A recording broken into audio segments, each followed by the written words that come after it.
빌립보 성도들을 향해서 흔들리지 않는 견고한 믿음 가지라 그렇게 권면하고 나서 진짜 믿음 있는 사람은 어떤 상황에서도 기뻐하는 것이다 그렇게 말씀합니다. 4절을 보겠습니다. 주 안에서 항상 기뻐하라. 내가 다시 말하노니 기뻐하라. 빌립보서가 짧은 성경입니다. 그런데 기뻐한다, 기뻐하라 이 말씀이 16번이나 나올 정도로 기쁨을 강조하고 있습니다. 그냥 기뻐하라가 아니에요. 항상 기뻐하라. 그러니까 잘 될 때만이 아니라 잘 안 될 때도 실제로 바울 자신이 감옥에서 쓴 편지예요. 감옥에서 기뻐할 일이 뭐 있겠습니까? 그런데 로마 황제 가까이 있는 사람들에게 복음을 전할 수 있어서 기쁘다. 그런 고백이에요. 당장 눈앞의 현실이 좋은 일이냐 안 좋은 일이냐 이것보다도 기도하며 사는 우리에게 주님이 주실 좋은 결말을 바라보며 사셨으면 좋겠습니다. 아멘. 하나님을 사랑하는 자 곧 그 뜻대로 부르심을 입은 자들에게는 모든 것이 합력하여 선을 이루느니라. 아멘. 당장 안 이루어져도 주님이 나에게 주실 좋은 결말을 기다리는 기쁨 나의 것이 되기를 축원합니다. 5절을 보겠습니다. 너희 관용을 모든 사람에게 알게 하라. 주께서 나오시니라.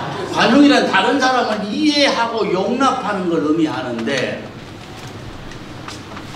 사실 깊이 생각해 보면 오늘의 내가 있는 것은 주님이 나를 향해서 관용해 주셨기 때문이다.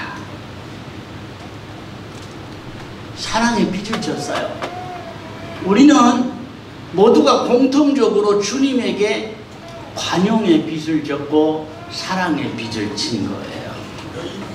그러기에 내가 다른 사람들에게도 관용하며 살아야 한다.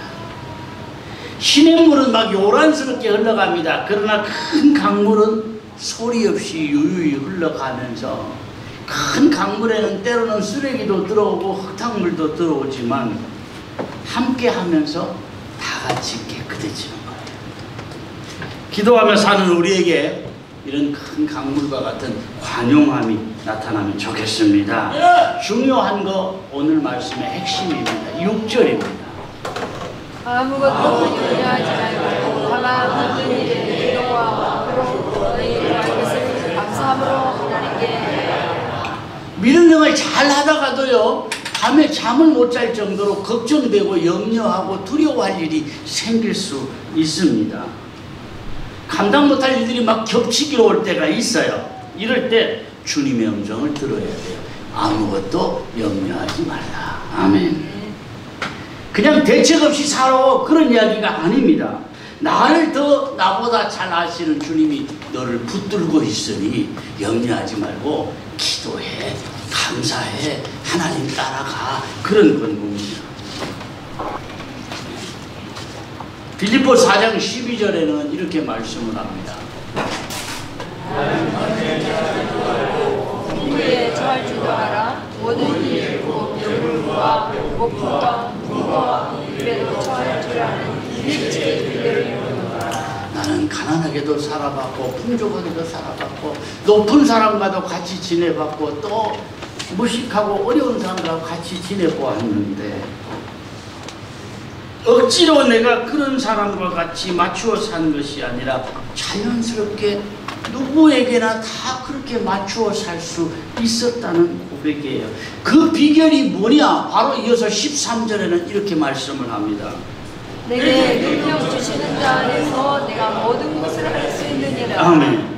이 말씀만 따로 떼가지고 믿음 안에서는 불가능이 없다 이런 의미로 많이 쓰이는데 그런 의미는 아닙니다. 원래 이 의미는 12절과 연결해서 가난에 처하든지 부자로 살든지 어떤 환경에서라도 나에게 능력 주신 주님과 함께라면 감당이 된다 이런 의미예요. 불가능은 없다. 내가 능력 주시면 나는 뭐든지 할 수 있다. 그런 의미로 사용하는 것은 앞뒤 문맥이 안 맞는다는 얘기예요. 인생 사는 게 참 피곤하고 힘듭니다. 돈 많은 부자라고 만족하며 사는 게 아니에요. 높은 지위에 있다고 행복한 게 아니라는 이야기예요. 인생살이에는요, 좋은 일이 있는가 하면 어려운 일이 있고, 한 문제를 해결하고 나면 한동안은 평안하다가 또 다른 문제가 생기고, 그렇게 사는 게 인생이에요. 어찌 보면 좋은 일과 힘든 일, 웃을 일과 눈물 흘릴 일이 자꾸 이렇게 이 희비가 교차하는 게 인생이라는 거예요. 이런 인생살이 가운데도 정말 후회하지 않는 인생이나 평안을 누리는 인생은 주님 안에 있는 인생이다. 아멘. 이것이 나의 체험이 되고 간증이 되시길 바랍니다. 우리가 늘 마음이 편안하지가 않고 마음이 맨날 복닥복닥한 것은요, 환경 때문이기도 하지만 내 마음에 주님 주신 은혜가 말라버려서 그래요. 여러분, 교회에 오면은 마음이 평안해야 돼요. 주님 주신 은혜가 임해야 돼요. 세상에서 줄 수 없는 주님 주시는 평안이 임해야 되는데, 교회에 오면 자꾸 마음이 복닥복닥하고 뭐가 평안이 없고 뭐가 불만이 생긴다 그러면 회복해야 될 게 환경이 아니라 주님 주시는 은혜예요. 누구나 욕심이 다 있습니다. 좀 더 편안해지고 싶어, 좀 더 건강하게 살고 싶어, 더 누리고 살고 싶어, 잘 살고 싶어, 이런 욕심이 누구에게나 다 있어요. 이런 욕심이 잘못된 거 아닙니다. 그런데 내 힘으로 더 잘 살기도 힘들고, 내 힘으로 더 건강하게 살기도 힘들고, 더 누리고 살기가 힘들다는 거예요. 진짜 행복을 누리는 길이 뭐냐? 내려놓는 겁니다. 나를 내려놓고요, 욕심을 내려놓고요, 육신의 생각을 내려놓고요, 주님 안에서 살고 말씀 안에서 살고 내 영이 더 풍성해지면 분명 후회하지 않는 인생 되고 보람 있는 인생 되고 남기는 인생 될 줄로 믿습니다. 나도 잘 되고 자녀도 복받고 주님도 기뻐하시고 좋은 것으로 남기며 살고, 지금까지는 어쩔 수 없었더라도 남은 인생은 그렇게 사시기를 바랍니다. 후회하지 않는 인생 사시기를 축원합니다. 7절을 보겠습니다. 미안하여 모든 지각에 뛰어난 하나님의 평강이 그리스도 예수 안에서 너희 마음과 생각을 지키시리라. 어려운 가운데도 주님 주시는 은혜와 평강이 우리 마음을 지키면요, 인생 사는 거 팍팍하지 않아요. 분명 환경은 어려워도 헤쳐나갈 만해요. 내가 주인공이라니까요. 그런데 문제는 내가 한번 해보리라. 이 마음이 어찌 보면 참 좋아요. 그런데 내가 한번 해보리라. 이 생각이 인생을 힘들게 하고 하나님의 은혜에서 자꾸 멀어지게 만듭니다. 물론 하나님이 다 해주실 거예요. 그렇고 게으르게 사는 사람보다는 낫지만, 내가 한번 해보리라 이게 앞서면 하나님의 은혜에서 자꾸 멀어지게 되더라는 거예요. 그 단적인 예가 뭐냐면 창세기 11장에 보면은 바벨탑 사건이 나옵니다. 창세기 11장 1절을 한번 보겠습니다. 온 땅의 열과 하나여 말이 하나였더라. 어디를 가든지 말이 통했다는 거예요. 지금같이 각 나라 말이 막 다르고 또 지역에 따라 막 방언이 다르고 못 알아듣지를 않을 정도로 온 땅에 말이 하나였다는 거예요. 어디 가나 말하면 다 통하는 시대예요. 그런데 이전에 홍수로 온 세상이 멸망한 그 기억이 있잖아요, 사람들에게. 그래서 만일 하나님이 또 홍수를 확 내려서 산을 덮어도 우리는 높은 성을 쌓아서 홍수가 쳐들어오지 못하게 하자. 그리고 벽돌과 벽돌 사이에는 역청으로, 그러니까 지금으로 말하면 방수를 했다는 거예요. 벽돌과 벽돌 사이를 역청으로 발라서 물이 새어 들어오지 않도록, 만일에 물이 덮어도 물이 새어 들어오지 않도록 정말 하늘에 닿았던 높은 성을 지어서 하나님이 우리를 홍수로 다시 쓸어버리려고 해도 우리가 든든히 서도록 내 힘으로 한번, 우리 힘으로 한번 해보자. 그러고는 바벨탑을 쌓았다는 거예요. 그런데 하나님이 사람들의 말을 서로 다르게 해요. 말이 안 통하니까 제대로 공사가 안 되는 거예요. 다툼이 일어나는 거예요. 서로 이해가 안 되니까. 그러다가 성을 제대로 못 살고 사람들이 흩어져서 각 지역에 살고 각각 다른 언어로 이야기하며 살게 되었다는 얘기예요. 이 바벨이라는 말은요, 단어가요, 바벨론이라는 뜻입니다. 혼잡게 하셨다, 그런 뜻인데, 바벨론 그러면 하나님을 대적하는 도시, 지금까지 그렇게 남아 있습니다. 그렇습니다. 내 힘이나 능력으로 뭐든지 할 수 있는 것 같아도요, 인생의 모든 일은 하나님의 허락하심이 있어야 돼요. 이게 정말 중요한 겁니다.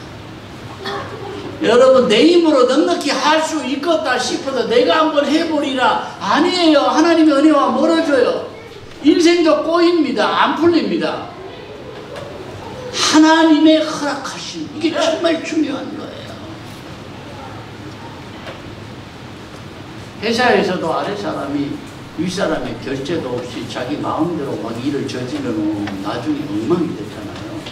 결정적일 때 지원을 못 받아요. 최소한 과정을 거쳐서 결제를 받아야 되는 것처럼 우리 인생도 나는 구하고 하나님이 허락하시는 하나님의 결제가 있어야 된다니까요. 그렇다고 하나님이 알아서 하실 거니까 나는 되는 대로 살 거예요, 이건 아닙니다. 내가 계획하고 준비하며 살아야죠. 그러나 나의 계획과 나의 준비 위에 하나님이 은혜 베풀어 주셔야 하고 하나님이 허락하셔야 합니다. 행여라도 내 육신의 생각이 앞서지 않고 하나님 인도하시고 하나님 허락하시는 은혜의 길을 가시기를 축원합니다. 바울의 이 고백은 이론이 아니에요. 그냥 듣기 좋은 말이 아니에요. 그동안 예수님 만나서 정말 가는 길이 험하고 힘들었어요. 때로 핍박이 너무 심해서 매도 맞고요. 매 맞는다는 게 우리는 이해가 잘 안 됩니다. 그런데 그 당시에는 태장이라는 형벌이 있었어요. 옛날에 우리나라에 곤장을 쳐라 그러면은 이 엎드려 놓고 이렇게 큰 나무로 쳤잖아요. 싱가포르이 어떻게 그렇게 깨끗하고 좋은 도시가 되는지 아세요? 싱가포르이 엉망이었어요. 그런데 싱가포르에 못된 사람들에게 내리는 형벌 가운데 뭐가 있냐면 태장이 있어요. 가둬놔봐야 안 고쳐져요. 한 2대 맞고 나면 한 달 정도로 아파서 누워있을 만큼 그렇게 힘든 태장이 있다니까요. 만일에 태장 6대 그러면 한꺼번에 다 못 맞아요. 한 2대 맞고 또 한 달 동안 쉬었다가 좀 나으면 와서 또 맞고, 그러니까 나쁜 일을 못하는 거예요. 모든 이 싱가포르라는 나라가 우리나라 부산 정도밖에 안 돼요. 끝에서 끝까지 1시간이면 가버려요. 조그마한 도시인데도 싱가포르 가면 얼마나 깨끗한지 몰라요. 싱가포르에 가면요, 껌 씹다 걸리면 30만 원 정도 벌금을 내야 돼요. 껌을 안 팔아요, 아예. 우리한테도 이 신신당부를 하더라고요. 만일에 껌 씹다 걸리면 30만 원 정도 벌금을 내야 됩니다. 실제로 그래요. 그럼 어떤 사람만 껌을 씹을 수 있느냐? 치과 의사 처방이 있는 사람만. 우리나라 살기 좋은 동네예요. 길거리 가도 휴지 하나 없어요. 누가 껌을 버리는 사람이 없어요. 씹다가 걸리면 30만 원이, 버리면 얼마나 더 처벌을 받겠어요. 물론 싱가포르도 다 도시는 아니에요. 가보면 막 몇십 층 건물이 쫙 이 다운타운에는 이게 들어서 있지만 조금 벗어나면 이런 약간 시골 같은 이런 단층 집들도 나오긴 하는데, 어쨌든 싱가포르이 그렇게 심란한 동네가 그렇게 좋아진 거는 뭐 벌금도 벌금이지만은 태장이 있다니까요. 총리가 태장법을 만들었어요. 그래가지고 그 싱가포르라는 나라가 관광 도시로 수입도 높아지고 거리도 깨끗하고 불량배가 없고, 한 번 맞으면 한 달을 쉬어야 되는데 겁이 나서 쉽게 일을 저지르겠어요. 1년 가둬놓는 것보다 훨씬 나아요. 그래서 저도 우리나라도 태장을 도입했으면 좋았더라고요.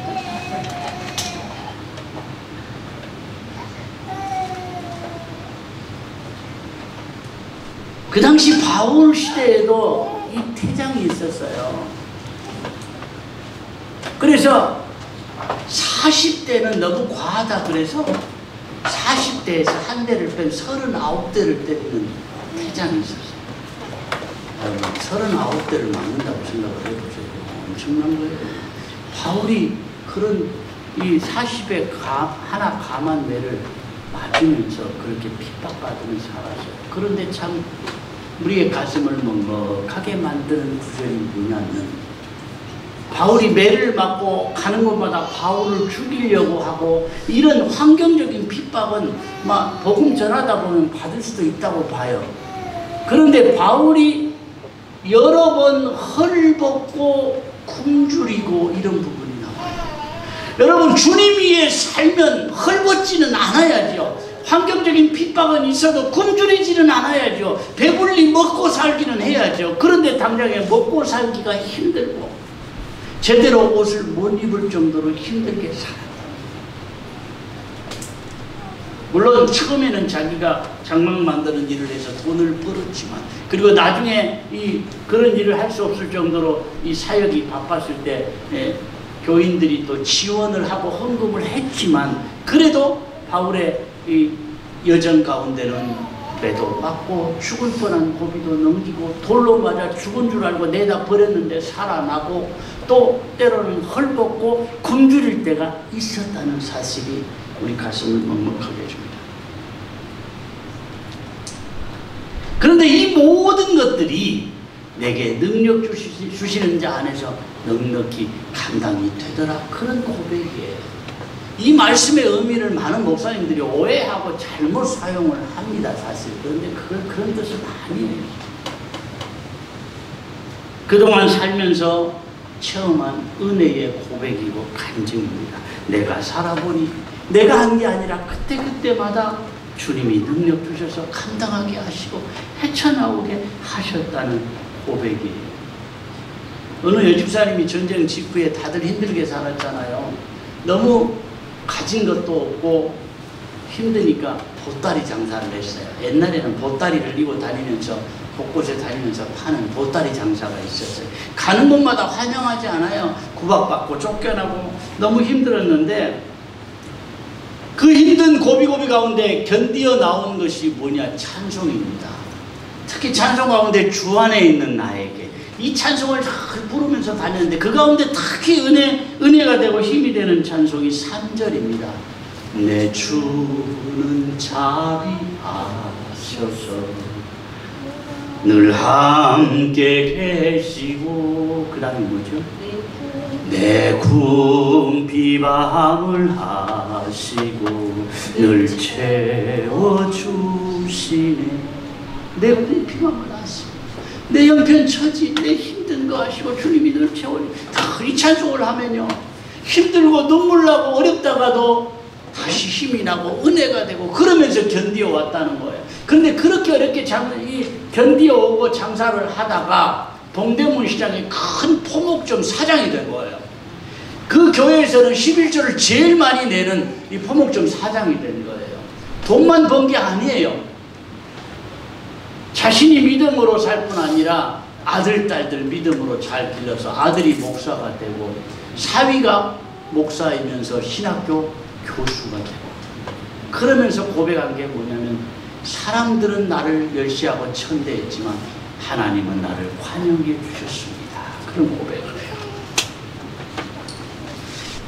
비록 구박받고 살았지만 나중이 좋은 인생을 살았어요. 다음이 좋은 인생을 살았어요. 우리 모두가 나중이 좋은 인생, 다음이 좋은 인생 사셨으면 좋겠습니다. 사도행전 3장에 보면요, 날마다 성전 문 앞에서 구걸하는 안중뱅이 거지 이야기가 나옵니다. 앉아서, 성전 문 앞에 앉아서 매일같이 성전으로 들어가는 사람들은 보았지만 자기는 성전에 정작 들어가지 못하고 그 앞에서 저 사람은 얼마짜리일까 이거 생각하면서 한 거예요, 하루하루를.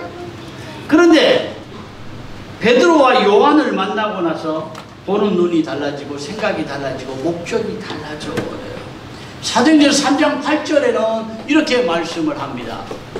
뛰어서 걸으며 그들과 함께 성전으로 들어가면서 걷기도 하고 뛰기도 하며 하나님을 찬송하니 모든 백성이 걷는 것과 하나님을 찬송함을 보고 그와 원래 성전 비문에 앉아 구걸하던 사람이 들었고 그에게 일어난 일을 하여 심히 놀랍게 여기며 놀라니라. 지금까지 성전 미문에 앉아서 다른 사람 성전 들어가는 것만 보던 이 사람이 그들과 함께 성전으로 들어가면서 달라진 거예요. 비로소 자기도 성전에 들어가는 은혜를 누리는 거예요. 걷기도 하고 뛰기도 하며 평생 안진뱅이로 살던 사람이 하나님을 찬송했다 그랬어요. 저 사람 얼마짜리일까? 늘 그렇게 살던 인생이 이제는 하나님을 찬송하고 다른 사람이 어쩌 성전 앞에 앉아있다 안진뱅이 거지는 이걸 통해서 다른 사람에게 자기의 받은 은혜를 간증하는 간증자로 살게 된 거예요. 모든 게 달라진 겁니다. 구걸하며 한탄하며 살던 인생이 전도하며 찬송하는 인생으로 바꿔진 거예요.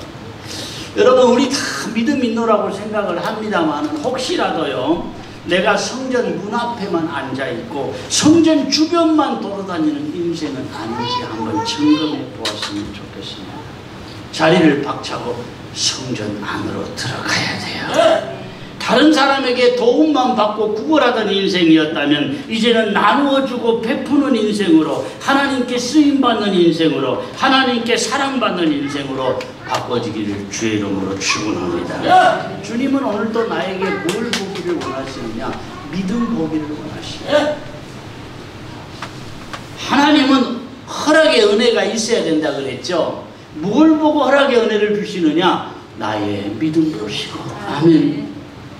그저 내가 할 일은 믿음 준비, 기도 준비, 생활 준비. 준비된 한 사람을 하나님이 들어 쓰시고 준비된 사람을 더 사랑하실 줄로 믿습니다. 예수님께서 백부장을 보시고 이스라엘 중에 이만한 믿음의 사람을 보지 못했다. 그러면서 하신 말씀이 내 믿음대로 될지어다. 마태복음 8장 10절. 예수께서 이르시고 놀랍게 여겨 따르는 자들에게 이르시되 내가 진실로 너희에게 이르노니 이스라엘 중 아무에게서도 이만한 일을 보지 못하였노라. 그 다음 바로 여사신 말씀이 13절에 이렇게 말씀을 합니다. 예수께서 백부장에게 이르시되 가라 네 믿음대로 될지어다 하시니 그 즉시 하인이 나오니라. 내 믿음대로 될지어다. 백부장의 믿음도 인정받고 하인의 병도 낫고. 그러니까 하나님이 인정하시는 믿음을 보시고 그 구하는 것을 허락하신 거예요. 다른 거 없어요. 그 중심에 있는 믿음 보시고 주님의 말씀 한마디가 나의 걸어가는 인생길을 바꿔줍니다. 우리는 믿음 생활 너무 어렵게 생각해요.